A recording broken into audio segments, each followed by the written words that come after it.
Malam Sobat Atlantis, kita ketemu kembali di acara diskusi tentang Atlantis.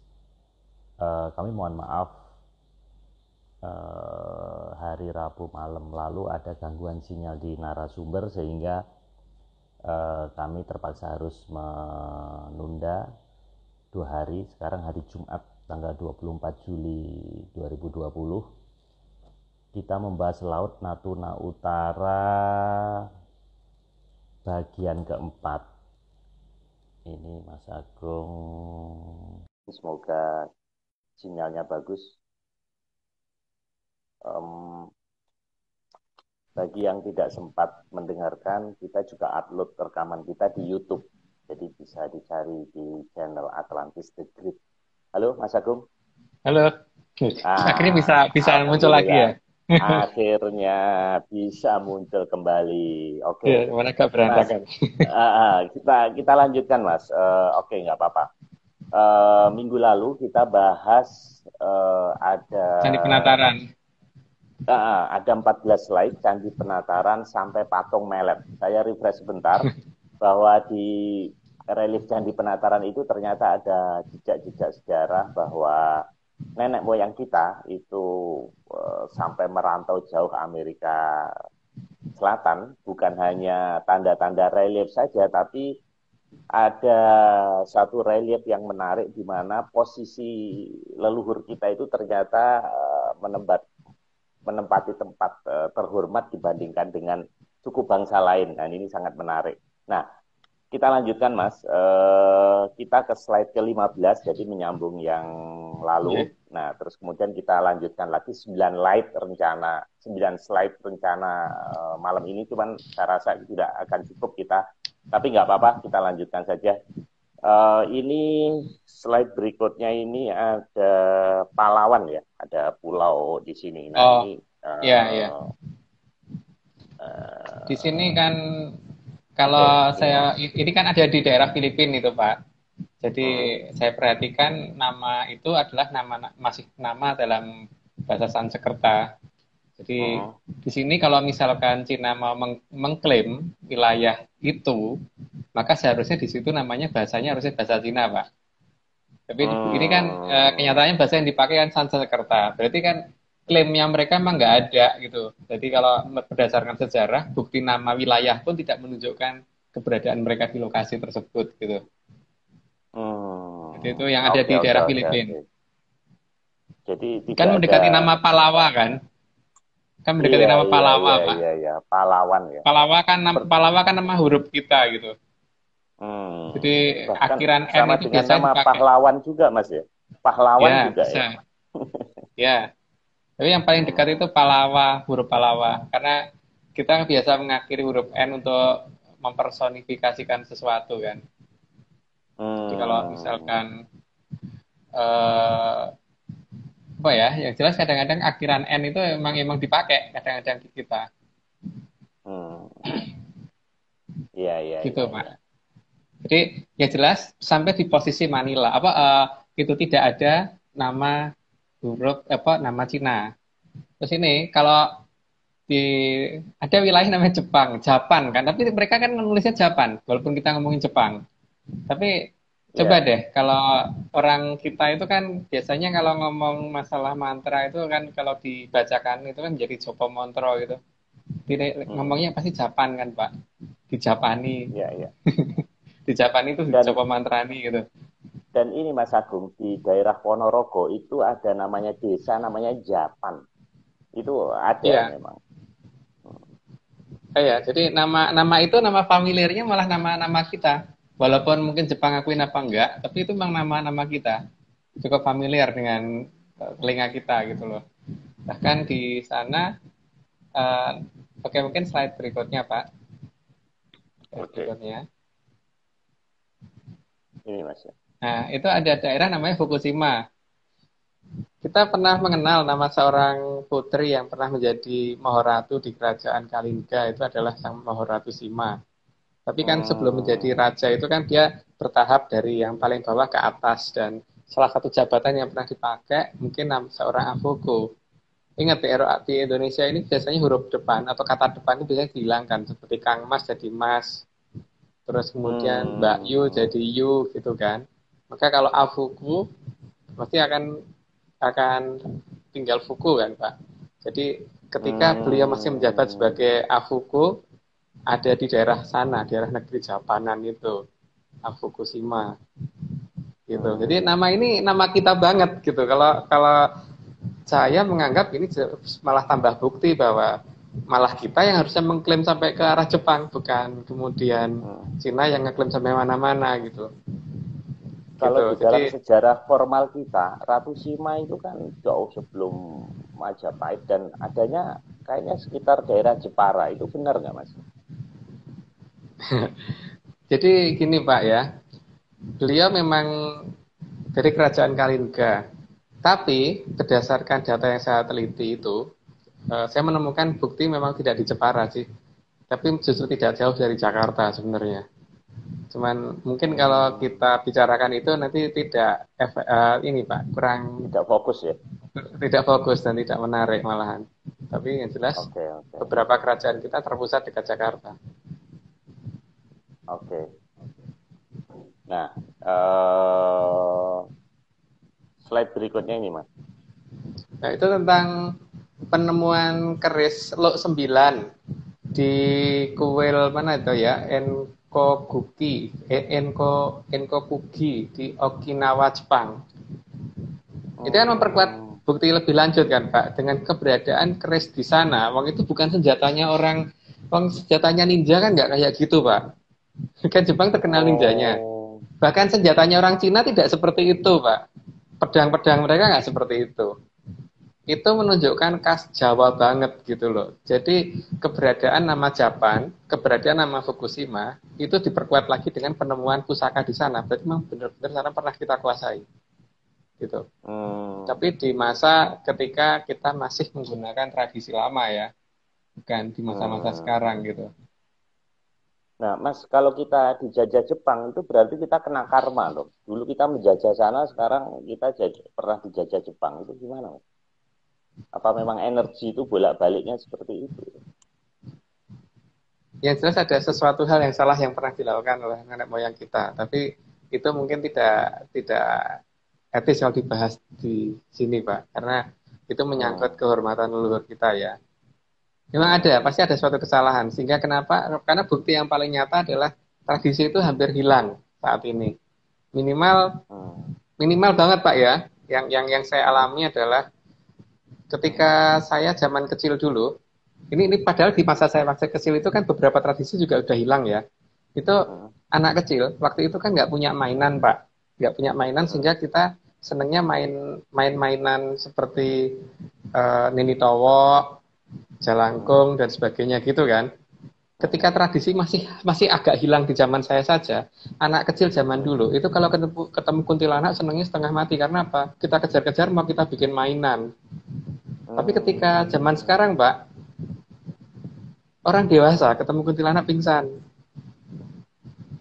Ini kan ada Hmm. suatu hal yang lebih hilang lagi di zaman ini kan. Di zaman dulu itu anak kecil aja berani dan itu adalah mainan untuk mereka.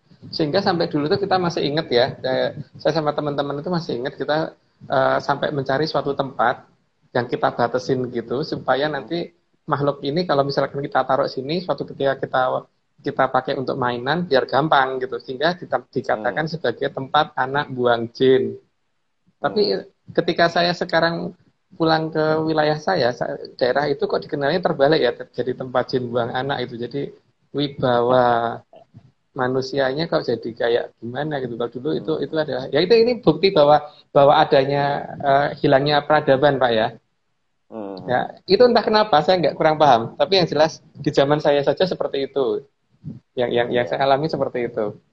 Mungkin di orang yang lebih tua dari saya mungkin lebih banyak lagi yang menemui sesuatu hal yang lebih hebat lagi karena Hmm. sekarang ini kadang-kadang kita juga bingung anak di usia apa anak-anak yang di usia saya waktu masih seperti itu Hmm. kalau mendekat kuburan aja takutnya setengah mati padahal kita dulu kan enggak Pak dulu Hmm. ada mainan Nah, Iya, sekarang orang iya, iya. dewasa aja ini gitu. Ya inilah Ini apa namanya yang jelas ada sesuatu yang hilang, tapi nggak tahu ini sesuatu yang hilang itu ada di mana kita belum belum belum iya, definisikan. beberapa Sehingga hari lalu juga saya membahas di kitab Pustaka Weda Sasangka juga mirip seperti ini, Mas. Di kuburan aja kita ketakutan gitu. Nah, ya kalau kita ya ngomong tentang ini, Mas, tadi ini cowok tadi, saya jadi ingat di Afrika kan ada voodoo, Mas ya. Kan itu kan mirip juga dengan kita kan, Mas. Dengan hampir Kiai mirip. Langkung seperti Iya, itu. hampir mirip.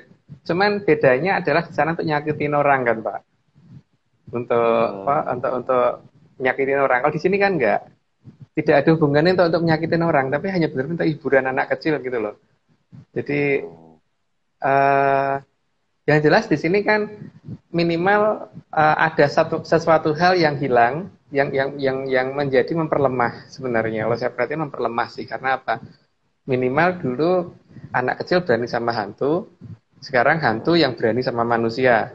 Sehingga dulu hantu bisa diperalat untuk menjadi sesuatu untuk nyerang suatu tempat. Nah, sekarang Kita diperalat mereka justru oleh diperalat mereka hantu. ya. Ya, Oh, iya. tidak tahu apakah diperalat apa tidak, tapi bagi saya hanya melihat bahwa manusia sekarang tidak seperti dulu.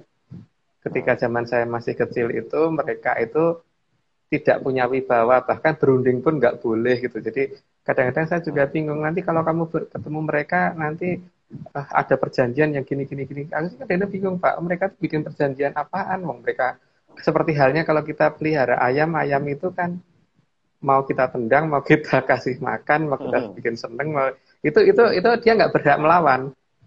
Hmm. Iya kan? Nah, kok kok Iya, iya, kok iya, bisa iya. bikin perjanjian? Lebih bikin perjanjian yang derajat mereka apa kalau sampai bikin perjanjian segala? Ini Iya, ada betul. sesuatu hal banyak yang hilang, Pak. Ini banyak yang hilang dari peradaban Hmm. kita. Minimal minimal dari zaman saya kecil ke sekarang aja sudah ada yang hilang. Yang saya perhatikan di Hmm. situ. Nah, berarti dari ketika saya kecil ke sebelum saya ada itu juga pasti lebih banyak lagi yang hilang kan, Pak?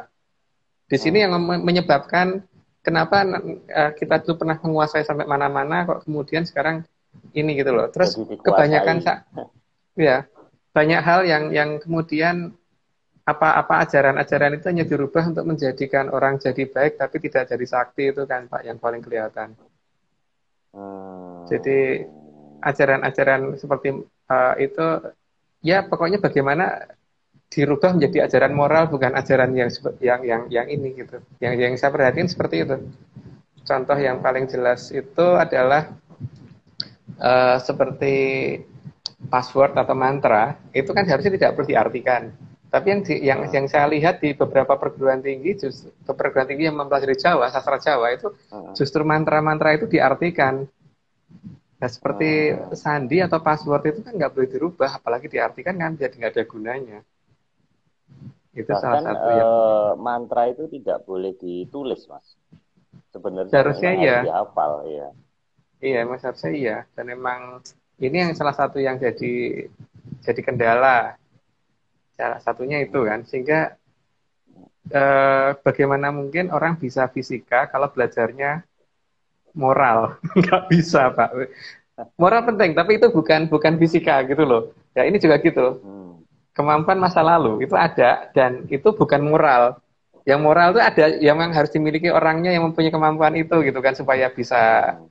bertingkah laku yang Hmm. baik dan sebagainya. Tapi itu bukan moral. Jadi seperti orang bisa bikin mobil itu karena dia menguasai ilmu untuk bikin mobil, bukan karena dia Hmm. orang baik. Hmm. Bukan baik ya, Ya, bukan ya, bukan ya, orang ya. yang moralnya tinggi. Tapi dia bisa bikin mobil karena dia menguasai ininya. Nah, di sini nih pelajarannya moralnya baik-baiknya diajarkan, tapi kemudian suruh bikin mobil nggak nyambung, Pak. Hmm. Yang saya Ya perhatikan di sama, situ untuk teman-teman sama, di usia saya begitu. ya, sama sekarang aja, Mas. Sekarang kan lagi pandemi COVID ya. Sekarang energi kita lebih banyak mendiskusikan hal-hal kasusnya, misalnya jumlah yang meninggal. Tapi effort untuk membuat obat seperti yang Mas Agung pernah usulkan di Pagebluk ini kenapa nggak dibikin sayembara yang masif sehingga apa namanya obat-obat di pedalaman seperti kayak suku-suku di Irian mungkin bisa menemukan itu kurang gitu. Jadi energi kita untuk melawan COVID ini saya rasa juga agak melenceng gitu. Kalau saya perhatikan gini Pak, bahkan beberapa kasus yang ada itu apa ya juru bicaranya yang keliru atau bagaimana ya? Karena banyak hal yang akhirnya penerjemahan masyarakat itu keliru gitu loh. Masyarakat kita ini masih sedikit yang bisa bahasa Inggris. Dan itu kenapa? Karena pemerintah sendiri kan yang menekankan bahwa bahasa Indonesia itu dijadikan pelajaran mata pelajaran pokok gitu. Tapi ketika bahasa Indonesia dijadikan mata pelajaran pokok, pemerintah nggak ngasih contoh. Ngomongnya malah social distancing gitu, bukan jaga jarak. Iya kan Pak? Iya, iya, iya, iya. Jadi banyak yang nggak konsisten di pemerintah sendiri gitu. Jadi eh, kenapa bicara dengan bahasa yang tidak dimengerti oleh masyarakatnya sendiri, sehingga akhirnya ada orang yang tidak paham dengan maksudnya social distancing, justru malah berdekat-dekatan karena dipikir karena kan di kita ada peribahasa bersatu kita teguh bercerai kita runtuh kan Pak. Jadi adanya social distancing dikira malah jaga jarak jangan sampai lebih jauh dari 1 meter, bukan minimal 1 meter, maksimal 1 meter. Ada yang berpikir begitu. Ya tidak semuanya begitu Pak, tapi ada yang berpikir sebegitu. Ya. Jadi Nah ini, bersosialisasi dengan distancing malahan ya. Jadi berteman dengan distancing. Oke Mas, kita ya, lanjutkan Mas. Waktu kita ya. tidak banyak. Nah ini apa Mas ini? Itu nama wilayah di Rusia. Urup. Oh, Urup itu kan artinya menyala toh Pak. iya, iya, iya, iya, Lihat iya. sampai dengan bahkan sampai di Rusia masih ada nama dalam bahasa kita gitu. Iya, iya, Jadi iya, iya, tapi iya. itu jelas tidak bahasa Cina Pak. Jelas Iya, bukan iya, bahasa iya. Cina gitu. Mau diakuin atau tidak nyatanya itu ada dalam kamus kita gitu. Gitu. Jadi Hmm, ya dari penelusuran sisi-sisi nama wilayah itu jelas banget menunjukkan bahwa nenek moyang kita memang sudah sampai mana-mana gitu di masa-masa dulu ketika kita masih iya, pegang iya. tradisinya beliau zaman dulu gitu gitu. Nah Jadi ini kemudian slide semakin meyakinkan kalau kita justru kita yang harusnya mengklaim daerah lain Mas ya. Kalau kalau dari bukti-bukti seperti ini ya. iya harusnya kita yang mengklaim bukan Cina yang mengklaim. Terus kita di daerah Bandung dulu pernah ada kerajaan namanya Magadha. Itu ada daerah namanya Magadan di daerah Rusia juga itu di daerah Rusia. Hmm, Itu menunjukkan makin jelas lagi kan bahwa Magadha pernah sampai sana gitu. Keraton iya, Magadha iya, pernah sampai sana. iya, iya, Dan iya, tidak iya, namanya, iya. tapi namanya kan bukan nama Cina, Pak.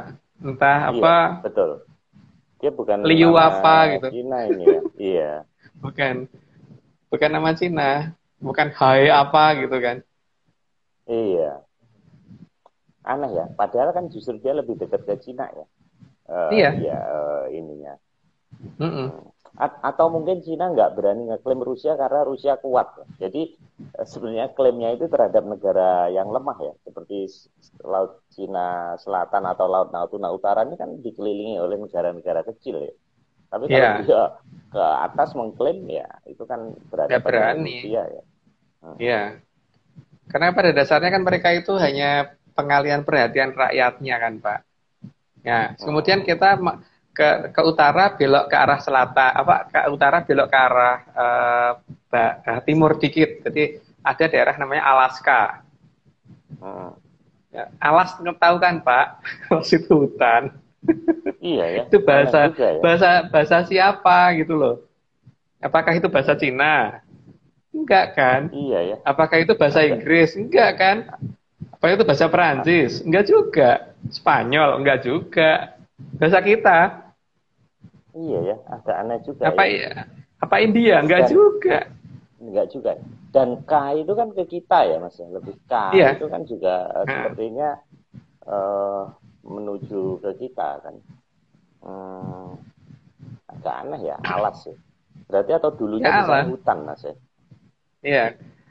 Kan kalau Sansekerta itu MD Pak ya. Jadi kalau ke hutan gitu, ke alas Hmm. gitu kan. Kalau kalau dalam bahasa sekarang, tapi kalau dalam dalam bahasa Hmm. dulu ya Alaska ke hutan. Hmm, K baru kita atau ke perhatiin itu. ya ya. Hmm. Hmm, hmm. Ya, Iya, ya, iya, iya, iya, ya iya. kita agak terima kasih karena Cina mengeklaim, Pak.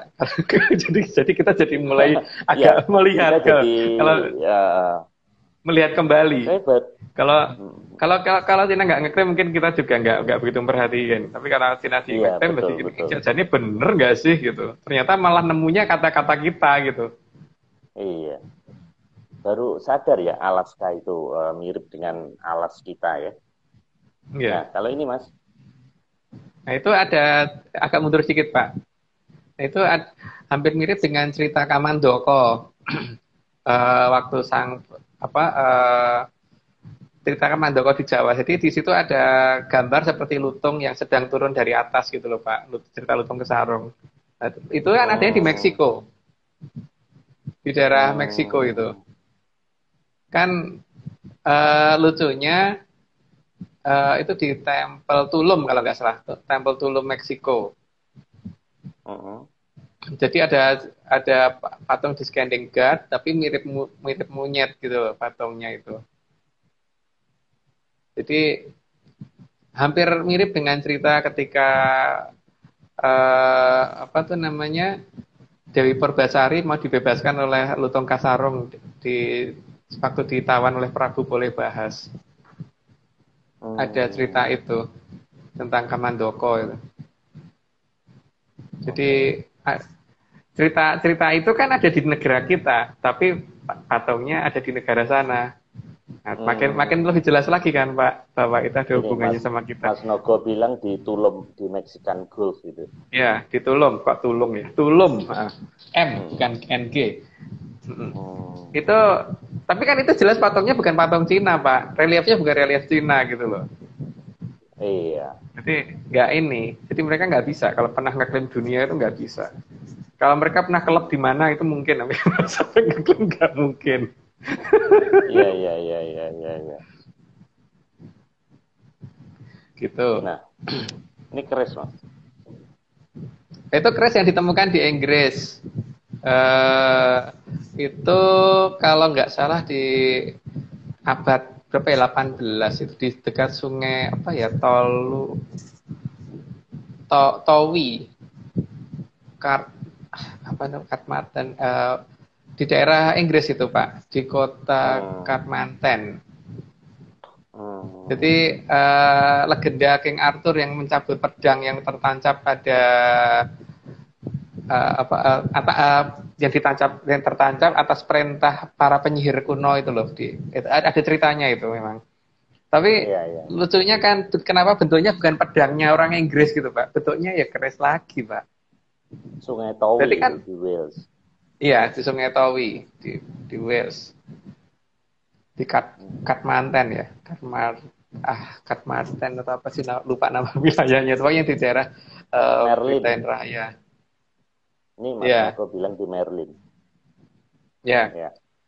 Tapi kan itu anu ya Pak ya. Jadi kita malah lebih luas lagi. Kalau Cina ngeklaimnya cuma LCS sepanjang itu, ternyata kita ngeklaim sampai Inggris sana. Jadi, Hmm. Amerika pun lewat gitu loh sampai ke sana lagi. Tapi memang Atlantiknya itu masuk.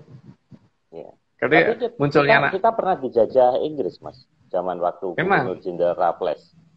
ya, Apa mungkin memang, jadi lucu ya, yang daerah yang dimana kita pernah ke sana leluhur kita malah sekarang kebalik menjajah kita gitu Mas. Kok bisa jadi memang. begitu ya? Nah, itulah. Memang Pak, saya juga mengakuin bahwa kita memang mengalami kemunduran jauh. Makanya kemunduran tadi kan saya ceritakan minimal dari zaman saya ke zaman saya kecil ke zaman saya ini aja. Itu kemunduran udah banyak. Minimal yang kelihatan banget di zaman saya kecil itu orang yang kebal senjata itu banyak. Sekarang kan hampir nggak ada, Pak. Hmm. Ya kan, zaman dulu banyak. Sekarang masih bisa dihitung jari. Kalau dulu hampir tiap penduduk jadi tembak nggak apa-apa itu banyak. Apalagi di zaman Hmm. kerajaan-kerajaan dulu lah itu ngeri negara lain kalau berhadapan dengan seperti itu. Iya. Mungkin sekarang ya Pak. masih lumayan banyak di Dayak, Pak. Ya masih lumayan Dayak ya. Hmm. mungkin Dayak itu masih lumayan yang berhubungan dengan Hmm. tradisi lama itu masih lumayan kuat di sana. Atau gini Mas, ini kita kaitkan dengan Atlantis. Atau jangan-jangan yang menjajah mereka itu bukan leluhur, pengertiannya bukan leluhur pendek. Ini ada suatu bangsa yang punya peradaban tinggi, yang pernah menguasai dunia, yang berasal dari negara kita, tapi bukan pengertian leluhur yang beberapa tingkat 100 tahun di atas kita mungkin, atau ribuan tahun yang lalu mungkin. Jadi kita ini sebenarnya bukan keturunan bangsa hebat itu, jangan-jangan. Oh enggak Pak, kita keturunannya. Karena begini, yang paling jelas Pak, Inggris waktu itu sebelum dijajah oleh bangsa Viking, dia akan merupakan bangsa yang masih terbelakang. Nah, bangsa Viking itu digambarkan sebagai bangsa yang kalau berperang itu menggunakan topi yang pakai tanduk. Ya, itu dari Stockholm. Ya, dari Swedia, Mereka menyatakan bahwa itu adalah orang-orang Skandinavia ya, orang Swedia dan sebagainya, itu yang jadi bajak laut dan sebagainya gitu. Tapi cukup aneh, karena apa? Seharusnya di Skandinavia dan antara orang Swedia dan sebagainya menuju ke Inggris itu peradabannya nggak jauh berbeda Pak di sana, masih sama-sama primitifnya. Berarti ini ada yang mereka tiru sebenarnya. Mereka tiru ketika bangsa Viking ini sebenarnya siapa gitu. Tapi lihat deh Pak, nama nenek moyang kita. Ada Maheso Kanigoro. Maheso itu kebo kata. Prabu Munding Wangi. Munding itu kan kerbau. Lembu Suro, Joto Suro, Maheso Suro. Itu semua kan lambangnya apa? Iya. Maheso Pangarso. Nah, iya banyak. Jadi di sini bisa dicari kok di beberapa wilayah yang pakai menggunakan nama itu adalah nama-nama ada di negara kita. Jadi itu ada kaitannya dengan negara kita banget. Cuman masalahnya gini, di negara kita dulu ada yang namanya pasukan Lombok Impling. Itu terkenalnya pasukan Lombok Impling itu terkenalnya pasukan Impling. Coba dengan Viking udah nggak begitu jauh Pak kalau salah sebut. Impling. Iya. Dan kita kerbau itu ritual kalau nanam gedung, bikin gedung itu ditanam di tanah Mas. Nah iya. Dan ritual itu hanya di negara kita kan, kalau nggak salah. Di negara mereka bukan kerbau yang digunakan kalau nggak salah. Tapi yang jelas ada suatu bangsa yang kalau menyerang itu menggunakan dua kekuatan, manusia dan bukan manusia gitu. Dan serbuannya sangat luar biasa dan tidak bisa dicegah. Yang digambarkan dalam cerita-cerita mereka itu semuanya menggambarkan mirip dengan bangsa kita, bukan bangsa lain menurut saya. Jadi Vikingnya itu adalah orang-orang kita. Maka kalau ada keris di sana jadi masuk akal. Kalau memang pasukan Lombok Impling pernah nyerang sampai sana. Gitu Pak. Bukan harta karun kita dibawa Raffles terus ketinggalan di sana gitu, enggak Mas? Enggak, masih terlalu sedikit. Masih banyak yang di negara kita. Kalau toh ada yang dijarah ke sana itu paling cuma berapa persen, Pak? Enggak banyak itu pasti. Asalkan memang pemerintah benar-benar mau mencari ya. Jadi jangan ngikuti literatur yang dibikin Barat. Kalau ngikuti literatur dibikin Barat memang seolah-olah semuanya sudah nggak ada. Jadi kita harus mencari sendiri dan harus mulai mencari apakah betul bahwa negara kita ini the Ring of Fire. Itu juga harus diteliti ulang. Karena beberapa bukit ternyata ketika saya yang teliti itu bukan bukit, Pak, bukit buatan dan ada bangunan di dalamnya. Dan itu layak untuk dibuka satu persatu seharusnya. Tapi ya harus siap kalau sejarah kita ternyata harus diganti. Gitu.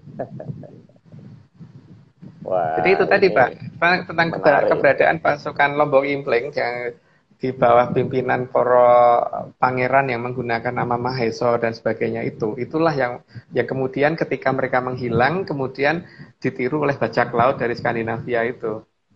Jadi mereka karena salah sebut namanya Viking gitu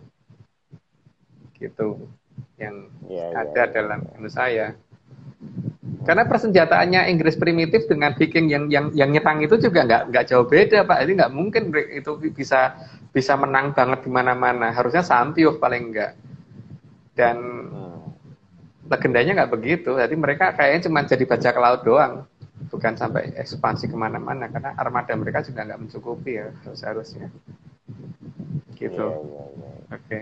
Dan kalau misalnya Mas, bangsa Viking pernah menjajah kita, kok kita nggak pernah menemukan jejak Skandinavia ya di sini. Kalau dia bangsa pelaut nih, kok nggak ada jejak di negara kita, nggak ada mereka ya.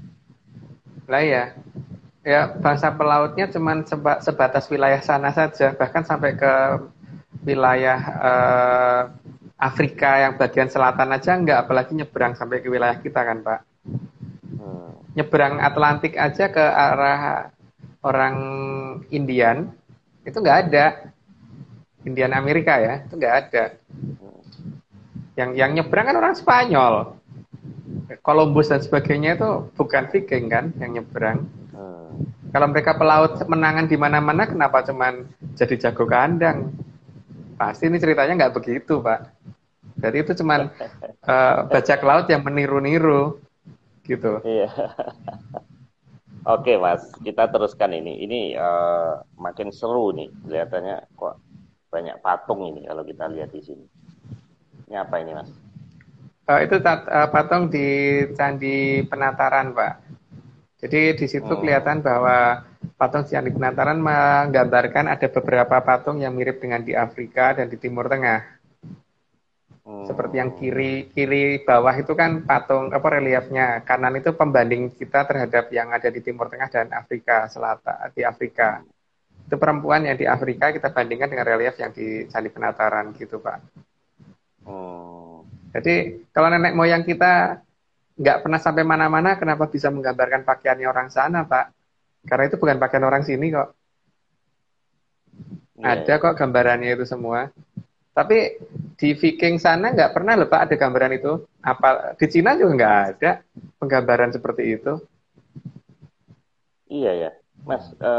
Kalau peradaban bangsa Barat itu lebih tua, kenapa di sana kok nggak ada candi ya? Kok kebanyakan candi itu di daerah kita ya? Kenapa ya? Nah ya itu. Nah, mereka bikin Stonehenge aja udah bangganya setengah mati ya Pak. Padahal kalau cuma seperti itu tuh nggak ada seninya kalau menurut saya sih. Kalau dikatakan 7 keajaiban dunia itu ya cukup lucu sih. Itu nggak bentuknya apa gitu. Ininya nggak ya cuman begitu aja, megalitik seperti biasa aja gitu. Kalau dikatakan batu berdiri dan sebagainya itu nggak aneh. Jadi misalkan ini kan beratnya sekian ton, kok bisa ini ya. Misalkan kita bikin batu, kita berdirikan dulu, terus kita timbun pakai pasir. Setelah itu batu yang lain kita geser ke situ, setelah sampai di atasnya pasirnya digali lagi, kan bisa Pak? Betul, itu nggak aneh. Betul. Itu nggak aneh. Tapi kalau mereka bikin tanahnya pasirnya yang dibuang Mas ya, jadi kelihatannya dia seperti berdiri ya. Oke. Iya. Jadi pertama batu dibikin berdiri dulu, ya kan? Itu kan gampang. Nah, kalau narik batu berdiri gampang. Yang jadi keanehan mereka itu kan adanya batu yang ditaruh di atasnya ini kan, Pak. Yang begini nih kan. Nah, ini kan kalau kita ditimbun dulu, posisinya agak miring gitu, timbun dulu, terus kemudian batu yang mau dipakai dipasang di atasnya itu pakai roda dari kayu gitu, ditarik sampai atas. Begitu sudah sampai di atasnya, di kayunya diambil, terus kemudian digali lagi, kan beres Pak. Jadi seolah-olah kayak aneh aja ngangkat batu di atas gitu kan. Itu nggak aneh kalau menurut saya nggak aneh. Dan piramid pasti juga begitu cara bikinnya. Nah betul Mas. Ini satu pertanyaan. Kenapa piramid dan tembok Cina itu tidak berelief seperti candi kita? Kok cuman polosan aja gitu, cuman susunan dari batu-batu, kan mestinya harus ada cerita juga ya. Kok aneh nggak sih? Mereka menceritakannya di bagian dalam Pak, jadi bukan di. Kalau tembok Cina kan memang kita lagi mencurigai bahwa itu bukan mereka yang bikin. Misalkan sekarang gini Pak, menara tertinggi di Dubai, di dunia itu ada di Dubai kan sekarang. Apa yang bikin orang Dubai, Pak? Bukan kan? Nah, begitu juga. Tapi karena orang Dubainya punya duit banyak, dia bisa bayar orang bikin itu gitu loh. Dia cari orang pintar yang bisa bikin gitu. Demikian juga tembok Cina. ini juga meragukan. Tapi nanti di episode yang nanti kita bicarakan. Wah, Yang jelas ini kalau seru, ini kalau seru. kalau kita ceritakan sekarang kan ini nanti nggak nyambung dengan slide-slide yang ada. Tapi nanti akan dibahas di slide berikutnya. Oke, lanjut dulu Pak. Menarik. Oke. Slide berikutnya. Ini Mas. Itu kan gambaran tentang orang Mesir yang ada di Candi Penataran. Mau dikatakan orang Mesir atau orang Korea ya terserah. Tapi yang jelas itu pakaian itu bukan pola pakaian kita. Kalau kita lihat ininya Mas, udengnya ini, ikat kepalanya bukan kita ini ya. Ini seperti kayak ikat kepala Timur Tengah ya. Iya. Itu gini loh Pak. Nenek moyang kita ternyata nggak kuper gitu loh, nggak cuma jago kandang gitu. Jadi mereka memang sampai mana-mana. Nah kalau misalkan Viking atau mereka yang ngeklaim itu ngeklaim sampai mana-mana, mereka harusnya menggambarkan di negara mereka seperti nenek moyang kita toh. Enggak kok. Gambaran dari beberapa candi kita menunjukkan itu semua gitu. Dan iya. Semuanya benar-benar tergambar dengan cukup rapi. Bahkan di Borobudur juga ada relief-relief seperti itu juga ada. Asal kita memfoto satu persatu ya. Jadi jangan hanya melihat bebas lepas gitu, jangan. Coba jangan, kalau datang ke candi jangan menggunakan ini orang yang tukang cerita itu apa namanya? Guide ya, tour guide-nya kita bantu sendiri karena kalau ada tour guide-nya nanti bingung karena dia cerita macam-macam itu nyambung apa enggak ini enggak ngerti. Foto satu-satu dengan tenang. Nanti setelah sampai rumah, print, tempelin tembok gitu, terus kemudian lihat ceritanya. Pasti nanti akan menemukan suatu cerita yang benar-benar nggak nyambung dengan yang sudah ada. Gitu. Ya paling baik seperti itu. Berarti kalau gitu sejarah kita itu di-create dong Mas. Bukan berdasarkan gambar-gambar fakta yang ada. Jangan-jangan dibuat penjajah kita ya. Yang jelas kalau saya nggak percaya ya Pak, karena beberapa hal yang saya masih nggak bisa tidak menemukan bukti logikanya gitu loh, karena cerita yang berkembang di desa saya tentang kehebatan nenek moyang saya dan sebagainya itu tidak ada dalam sejarah kita itu. Padahal seharusnya itu ada dalam sejarah kita kan. Itu yang membuat saya masih ragu-ragu. Tapi bukan ragu-ragu, saya nggak percaya sih dengan sejarah yang resmi yang beredar. Gitu. Dan salah satu fakta yang saya temukan paling tidak ada beberapa bangunan tersembunyi yang masih besar, yang lebih besar dari bangunan yang ada yang ditemukan yang sudah ditemukan. Cuman masalah kan tidak boleh dibuka. Itu masalahnya. Iya. Oke Mas, ini berikutnya. Nah itu tentang penggambaran orang Mesir. Jadi itu perbandingan dengan yang tadi Pak, relief yang tadi kita bandingkan dengan itu. Terutama gambar paling kanan, perempuan paling kanan tadi kita bandingkan dengan relief kanan Pak, paling kanan. Yang paling kanan malah hilang. Sini. Nah itu, sini. ya itu akan itu kan rencananya kita bandingkan dengan gambar tadi loh Pak, yang ada di relief yang sebelumnya tadi loh, yang di Candi Penataran tadi. Nah ini relief di Mesir, itu relief di Mesirnya. Itu di Mesirnya. Tapi yang kanan, patung paling kanan itulah yang sangat mirip dengan yang di Candi Penataran tadi, gitu. Dan masalahnya di situ bukan orang Mesir sedang berdiri, tapi orang Mesir lagi nyembah kan tadi Pak. Iya. Oke, lanjut Pak. Oke.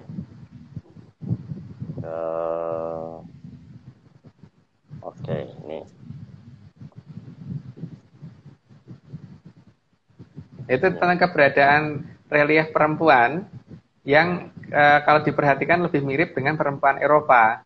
Rambutnya ikal dan sebagainya gitu. Dan itu juga di Candi Penataran. Coba yang bagian bawah Pak. Ke bawah pembandingnya. Nah, ini perempuannya kan seperti itu. Yang kelihatan. Jadi yang nomor 2 dari kanan itu kan mirip dengan yang digambarkan di Candi Penataran tadi gitu. Karena kalau perempuan di Indonesia nggak seperti itu Pak. Biasanya pakai mahkota, pakai apa gitu. Jadi tidak seprimitif itu gitu. Iya, iya, iya. Tidak asal seperti itu. Nah, untuk ininya karena kurang kurang jelas yang laki-laki, maka tidak saya bahas dulu, tapi minimal sudah pernah kita tulis lah. Hmm, Ya, lanjut dulu. oke. Ini ada patung kayak togok ini, Mas. Oh, bukan togok gitu, Pak. Jadi di sini saya menemukan patung, ya bukan menemukan sih, karena patungnya memang sudah ada, itu di Candi Cetok. Agak Hmm, mundur, Pak, agak mundur lagi. Nah, kalau kita lihat dari mimik wajahnya, kelihatan seperti orang ketakutan kan, Pak. Dan posisinya duduk bersimpuh gitu. Kalau kita amati, ini mirip dengan wajah orang Sumeria. Kenapa kita ngomong orang ini mirip orang Sumeria? Karena lihat di pergelangan tangannya itu ada bentuk kayak jam tangan. Perhiasannya mirip jam tangan. Nah, perhiasannya mirip dengan jam tangan. Itu aja ciri khas orang hmm, Sumeria. Padahal orang Sumeria dikatakan ada yang mempunyai peradaban awal di dunia itu orang Sumeria. Tapi kenapa di negara kita digambarkan orang Sumeria dalam kondisi seperti itu gitu loh, memble begitu. hmm. Iya ya, seperti kayak tekanan batin gitu. Ya, nah, ini di slide berikutnya kan itu ada perbandingan dengan orang Sumeria, Pak. Ini slide berikutnya gambar Candi Ceto ini, Mas. Sorry, Mas. Tadi agak kebalik, Mas. Tadi Candi Ceto ini harusnya di sini. Oh iya, itu di Candi Cetro, itu di depan Candi Cetro tadi ada patung tadi itu, Pak. Jadi patung tadi di Oke. depan Candi Cetro. Ya, bentuknya Candi Cetro kan juga hampir mirip dengan candinya orang Inka Amerika kan. Ya, itu banyak dibahas itu. Oke, ini berikutnya ini. Ini. Nah, itu mahkotanya kalau kita bandingkan agak mundur, Pak, agak menjauh. Nah, mahkota yang ada di yang tadi itu lagi bersujud tadi, itu kalau kita bandingkan mirip dengan mahkotanya orang Sumeria. Yang kanan, yang dari emas itu mahkotanya orang Sumeria. Nah, mahkota yang ada di Candi Cetro itu kayak itu, mirip banget gitu. Hmm, Jadi di sini kita membandingkan, kan kita curiga ini wajah bukan orang Indonesia, makanya ini orang mana? Dari iya, jam apa perhiasan jam tangan mirip orang Sumeria, dari mahkotanya mirip orang Sumeria gitu loh, Pak. iya, Artinya bangsa Sumeria bukan bangsa pertama yang pegang peradaban. Jadi peradaban itu iya. pertama di Indonesia. Jadi betul ceritanya Santos. Lawang orang berhasil Hmm, mengakui begitu. iya, iya, iya. Oh, ini Mas. Nah, itu kan gambar yang kita dapat dari orang Sumeria. Lihat bentuk Hmm, perhiasannya yang kayak di jam tangan itu kan mirip banget ya. Yang di pergelangan tangan kan mirip kayak jam tangan itu bentuknya. hmm. Di semua ini ya, termasuk yang bawah, Pak. Coba yang bawah.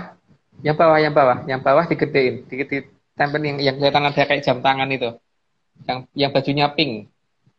Nah, itu kan mirip jam tangan juga.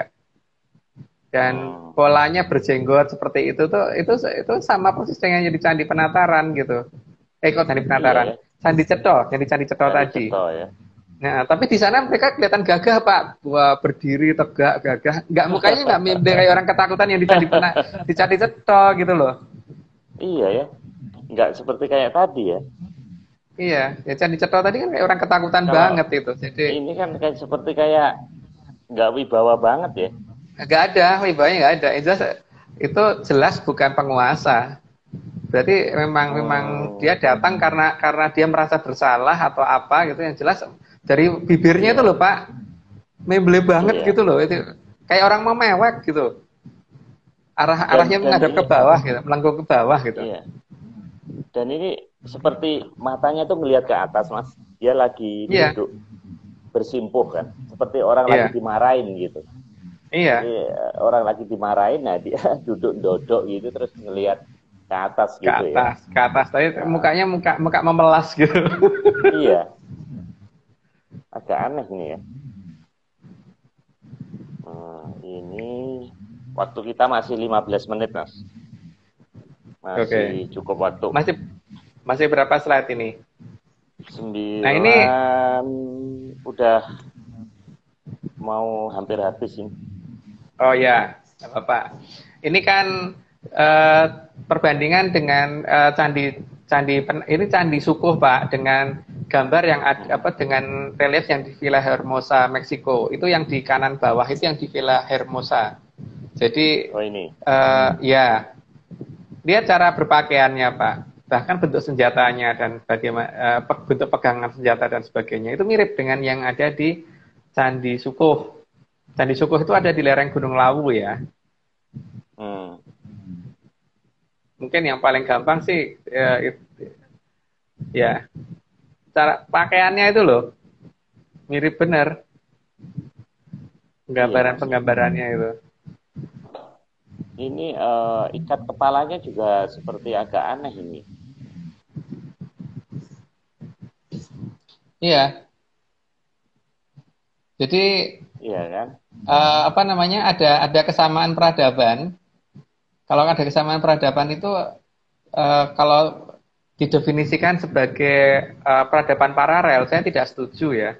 Karena kalau hanya dikatakan peradaban paralel, itu problem yang paling ini ya, bahwa di daerah Amerika sebagian selatan, terutama daerah Brasil, kenapa di daerah Brasil itu sampai masuk kurikulum sekolahnya sana yang mengakui bahwa Indonesia adalah awal mula mereka. Jadi kayak kalau di kita kan malah kita diajarinya kita berasal dari Yunan. Nah, kalau orang Brasil dikatakan kita orang Brasil dari Indonesia gitu.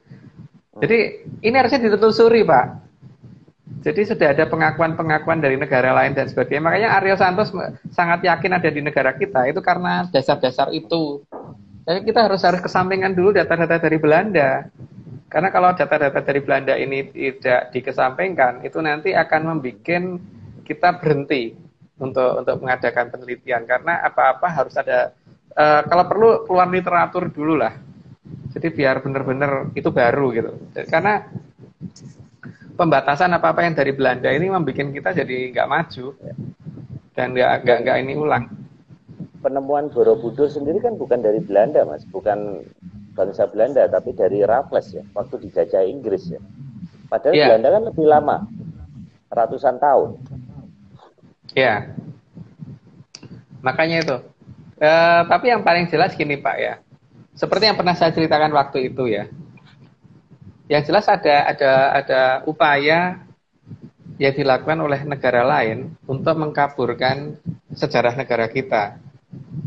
Jadi mengaburkannya itu bukan hanya di sejarahnya ya, tapi di tradisinya juga dikaburkan. Jadi beberapa pengaburan itu tentu punya tujuan ya. Tujuan yang paling utama kan pasti bagaimana supaya kejayaan masa lalu ini jangan kembali gitu.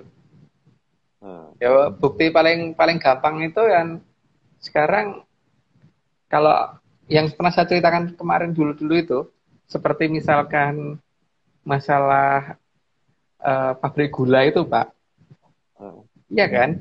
Sekarang kalau memang Belanda itu menjajahnya dengan pusatnya ada di Batavia, maka seharusnya kan kalau mau membuat pabrik gula itu kan kepentingannya adalah untuk kepentingan ekspor ke negara mereka, bukan untuk kepentingan negara kita kan Pak. Ya. Maka seharusnya pembangunan pabrik gula kan harusnya di pesisir pantai kan, yang dikuasai pasukan mereka gitu. Ya. Coba Pak lihat, di Jawa Barat ini kan cuma satu di Cirebon, pabrik gula. Tapi di Jawa Tengah, Jawa Timur, pabrik gula itu banyak di mana-mana, dan bahkan yang jauh dari pesisir pantai dan jauh dari sungai besar. Ya. Dan kalau ada sungainya pun nggak layak untuk pelayaran gitu loh, karena dangkal. Ya, yang jadi perkara di sini adalah kalau misalkan itu dipergunakan untuk kepentingannya Belanda, maka cukup aneh. Karena apa? Kalau kita melihat kebiasaan masyarakat Sunda, itu kalau minum, itu biasanya senangnya minum air tawar. Seperti teh tawar, kopi tawar gitu, orang Sunda. Kalau orang Jawa Tengah, Jawa Timur, itu kebiasaannya minumnya selalu manis. Iya, teh manis, kopi manis, dan sebagainya gitu. Nah, jadi di sini kan kalau kita perhatikan, kebanyakan pabrik gula ada di Jawa Tengah dan Jawa Timur, itu berarti kan pabrik gula itu dibangun untuk kepentingan masyarakat kita, bukan untuk kepentingannya Belanda. Kenapa saya ngomong begitu? Karena disesuaikan dengan kebiasaan masyarakat kitanya yang suka manis dan yang nggak begitu suka manis gitu. Ya. Itu kan menunjukkan bahwa pembangunan pabrik gula itu menunjukkan bahwa waktu itu, waktu pabrik gula itu dibangun berarti masih belum menjajah. Karena kalau mereka menjajah pasti mereka membangunnya di pesisir yang bisa gampang ekspor gitu. Oke, jadi Apalagi kalau iya, logistik cost-nya akan tinggi Mas ya. iya, Karena jauh di pedalaman.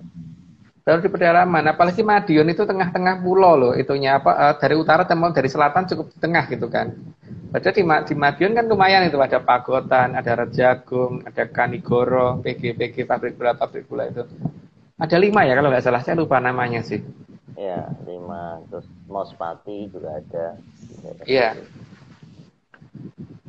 Itu gini Pak ya, jadi kalau kita perhatikan lebih detail lagi, karena saya pernah masuk ke pabrik gula Rejagung zaman kecil, karena saya punya teman di sana. Jadi waktu SD dulu, saya pernah kelas 5 SD itu, saya dulu dari Semarang pindah ke Jogja, karena dari Semarang pindah ke Madiun, karena bapak dari dinas di Perhutani Semarang pindah ke Perhutani Madiun. Nah, waktu di Perhutani Madiun kan saya sekolah di Madiun, salah satu teman saya itu kebetulan orang tuanya kerja di pabrik gula Rejagung. Karena saya itu orangnya usil Pak, saya itu minta dianterin untuk jalan-jalan masuk pabrik gula, karena kalau sama bapaknya teman kan bisa. Kita masuk ke sana, waktu itu kita ngelihat ada satu mesin giling itu yang nggak bisa di knockdown. Waktu itu saya belum bisa ngukur masanya berapa gitu. Tapi saya sama teman-teman waktu itu kebetulan pas ada pelajaran tentang silinder. Nah, sama guru diminta untuk mencari gambar-gambar, terus disuruh menghitung volumenya gitu kan, silinder tadi gitu. Nah, saya usulkan ke teman satu kelompok dengan saya untuk kita aja gambar silindernya mesin gilingnya pabrik gula Rejagung gitu. Nah, kebetulan kan kita boleh masuk dan kita bisa ngeliat-ngeliat, dan kemudian kita bisa ngukur-ngukur waktu itu, anak SD kan, bisa ngukur-ngukur, dibantu sama orang tua murid waktu itu, orang tua temen waktu itu.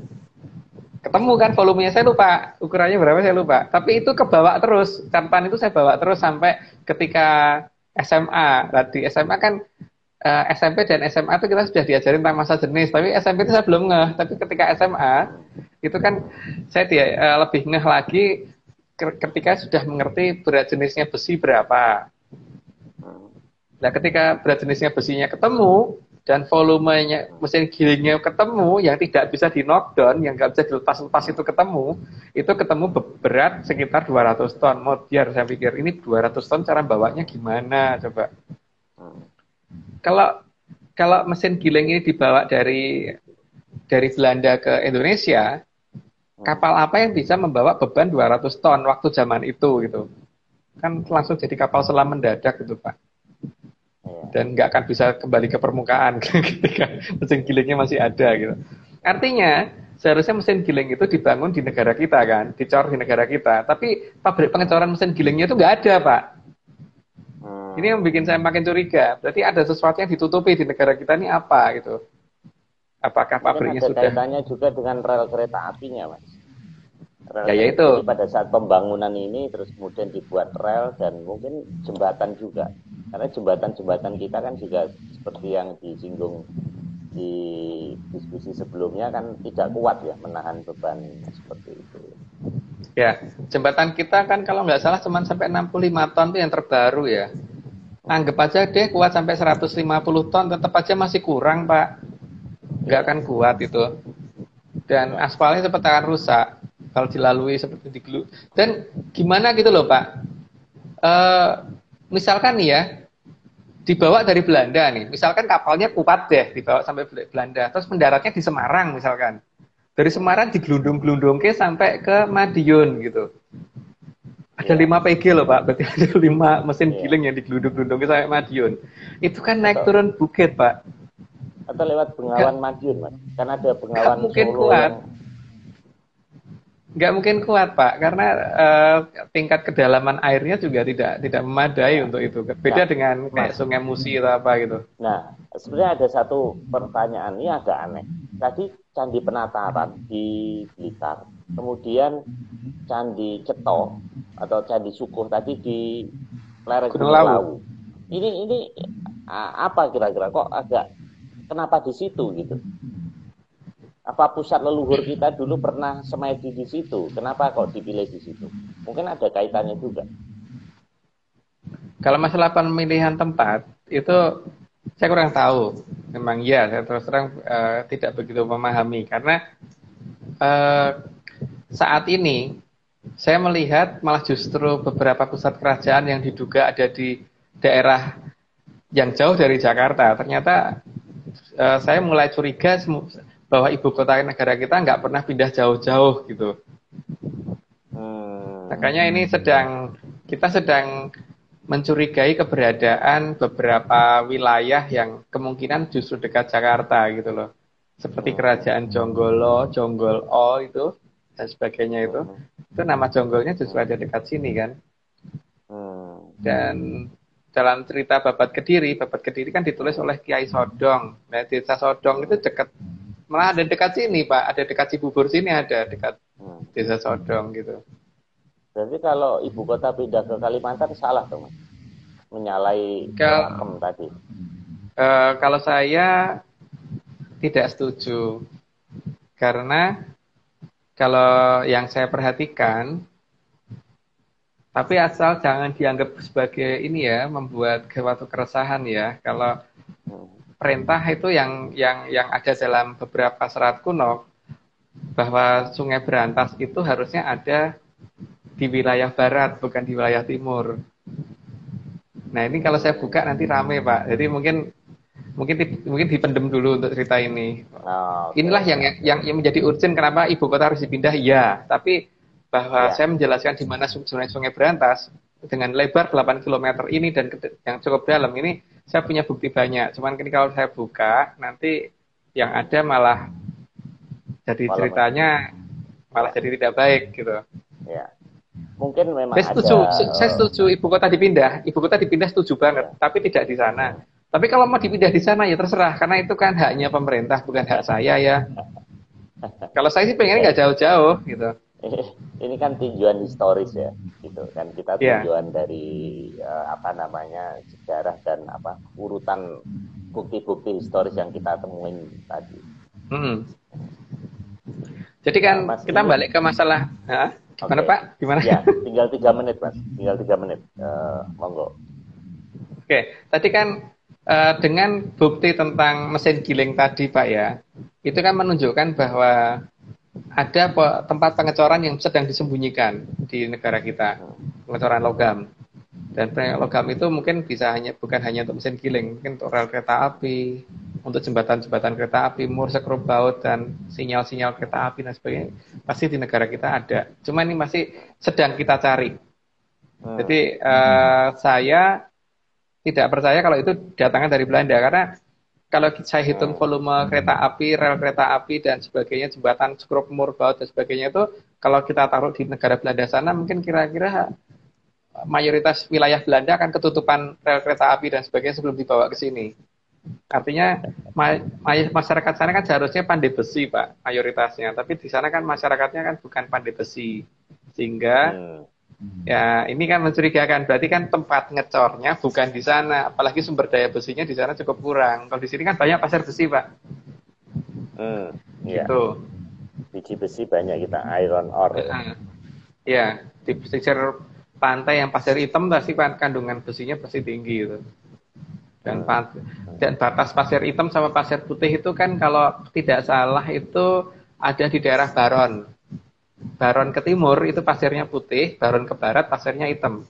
Semoga nggak ketuker ya. Kayaknya nggak deh. Baron ke barat pasirnya hitam ya. Makanya di pelabuhan, ya di Baron itu percampuran pasir hitam dan putih. Jadi ke timur itu semuanya putih, ke barat semuanya hitam. Itu kan lucu Pak. Ini menarik nih Mas. Ini sebenarnya juga ada satu pertanyaan. Kalau kita lihat di Jogja ini, kan Jogja ini subur banget. Tapi begitu arah Gunung Kidul tiba-tiba gersang dan topografiknya tuh ekstrim gitu. Nah, teman ini tidak mungkin kita bahas untuk kali ini. Ini waktu sudah habis Mas. Sudah tinggal 25 detik lagi, jadi kita close saja untuk Laut Natuna Utara part 4. Nah, kita diskusi kembali apakah minggu depan kita lanjutkan atau dengan topik lain. Sekian, terima kasih, selamat malam. Malam.